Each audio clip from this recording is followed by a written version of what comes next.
The Inca Empire, the civilization that conquered the Andes. At 15,000 feet above sea level, where most humans struggle to breathe, they built a city, not a small settlement. A city of temples, palaces, observatories, and thousands of people built without wheel, without iron tools, and without a written language. The Inca Empire was the largest empire in the pre-Columbian Americas and one of the greatest civilizations the world has ever produced. And, like so many great civilizations before it, it was destroyed not by a superior force, but by disease, betrayal, and the guns of 168 Spanish soldiers.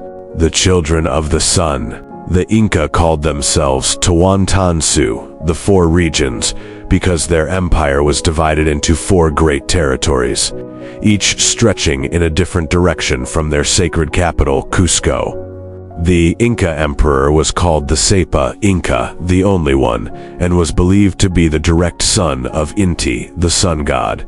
When the Sapa Inca died, his body was mummified and kept in his palace, continuing to participate in state affairs, receive visitors, and even vote in councils.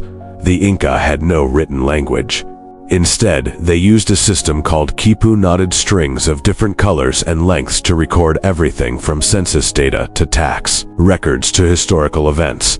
To this day, scholars have not fully decoded the Quipu system. It remains one of history's greatest unsolved mysteries. The engineering miracle. The Inca built over 25,000 miles of roads through the most extreme terrain on Earth. Suspension bridges, crossed chasms hundreds of feet deep, built entirely from woven grass. Some of these bridges were over 150 feet long. The stones of Machu Picchu and Cusco were cut and fitted so precisely that not a single sheet of paper can be slipped between them without any mortar or cement. These walls were also earthquake resistant. The stones were cut at slight angles so they would settle and lock together during tremors. The Inca also built an extraordinary agricultural system, carving terraces into mountain slopes to create farmland at impossible altitudes. The society. The Inca Empire was perhaps the most organized society in the pre-modern world. There was no money in the Inca Empire, no poverty, no hunger. Every citizen worked for the state, and in return, the state provided everything they needed. The Inca had a sophisticated social security system. The elderly, the disabled, and widows were all supported by the state.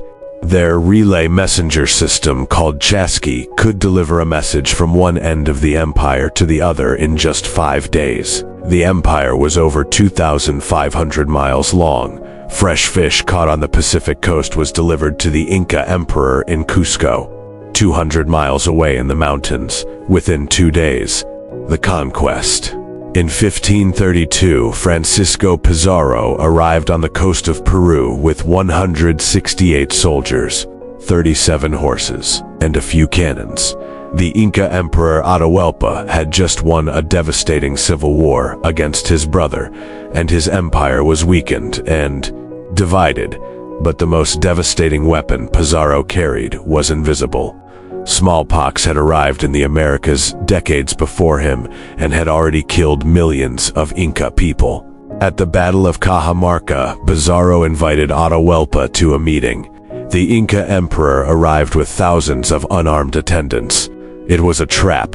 Pizarro's men opened fire on the unarmed crowd, killing thousands in minutes.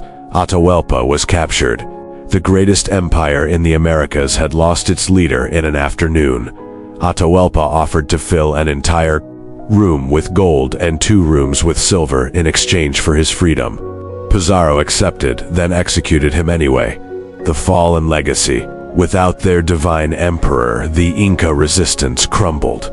By 1572, just 40 years after Pizarro's arrival, the last Inca emperor was executed, and the empire was gone. The Spanish melted down most of the Inca gold, destroying priceless artistic masterpieces to make coins. But the Inca people never disappeared. Today, over 10 million people in Peru, Bolivia, and Ecuador still speak Quechua, the language of the Inca Empire. Machu Picchu, rediscovered by the outside world in 1911, still stands at 15,000 feet above sea level, as breathtaking and mysterious as the day it was built. The Inca had no writing, no iron, no wheels, no horses, and yet they built one of the greatest civilizations in human history.